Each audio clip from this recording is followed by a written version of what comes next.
Candidato, eu fico pensando, antigamente, 50 anos atrás, 40, as pessoas tinham muita preocupação em discutir o Brasil e elaborar um projeto para o Brasil.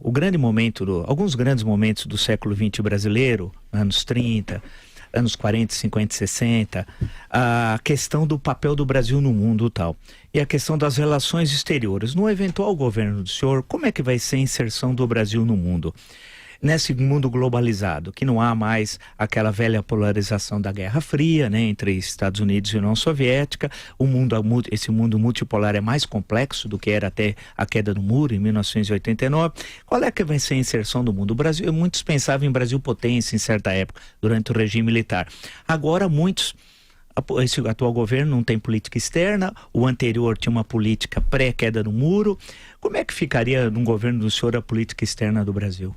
Vila, no meu entendimento, o principal objetivo da política externa do Brasil deveria ser abrir mais a economia, trazer parceiros para investir no Brasil. Esse deveria ser o desafio. E se aliar com aquelas nações que têm princípios e valores semelhantes do que a gente gostaria de ter, e não o que foi feito no passado.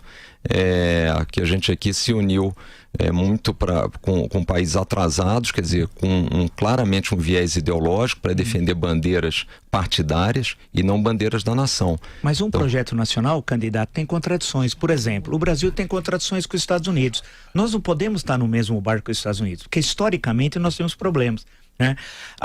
Nós ficamos de joelhos. Eu sei porque é uma elite brasileira que adora os Estados Unidos, tudo lá é melhor. Na verdade são macacos, né? Não pensam, para eles não existe nação. Eu até escrevi hoje um artigo no Globo, trata disso, né?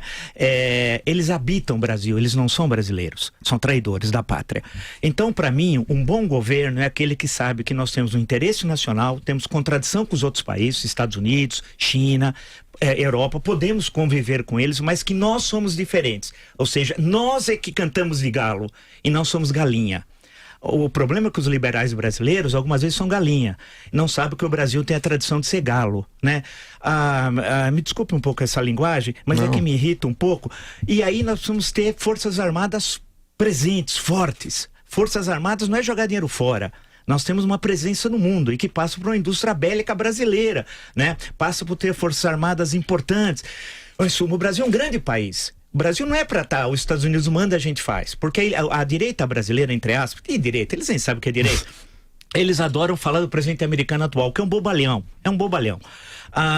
E não sabe que nós temos a nossa visão de país. Durante o regime militar, que tem muitos defeitos e algumas qualidades, mas nós tínhamos na política do Azeredo da Silveira, o pragmatismo responsável, o interesse nacional acima de tudo. E agora, num governo do senhor, nós vamos ficar de joelhos para os Estados Unidos, para a China ou para a Europa, ou o Brasil vai cantar de galo? De jeito nenhum, a gente não tem que ficar de joelho. O Brasil tem vantagens competitivas em vários segmentos. O agronegócio no Brasil é um exemplo mundial, quer dizer, de produtividade, de capacidade de entrega. Então, o que eu tenho dito é o seguinte: o que a gente precisa é colocar o que a gente tem de vantagem competitiva do nosso lado e buscar o que tem para trazer do outro lado. E mesmo com a China, não tem por que a gente ficar numa condição subalterna. O Brasil é um país rico em recursos naturais, com um povo empreendedor, trabalhador, criativo. Então, tudo isso a gente tem que mostrar.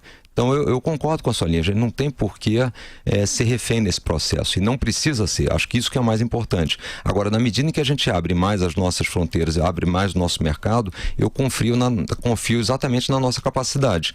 Agora, o que existe hoje, que é um fechamento muito grande, é uma proteção muito grande para quem está aqui. E isso quem paga a conta é o cidadão brasileiro, pagando uma carga tributária elevada e pagando ainda um valor muito alto em todos os produtos que consomem.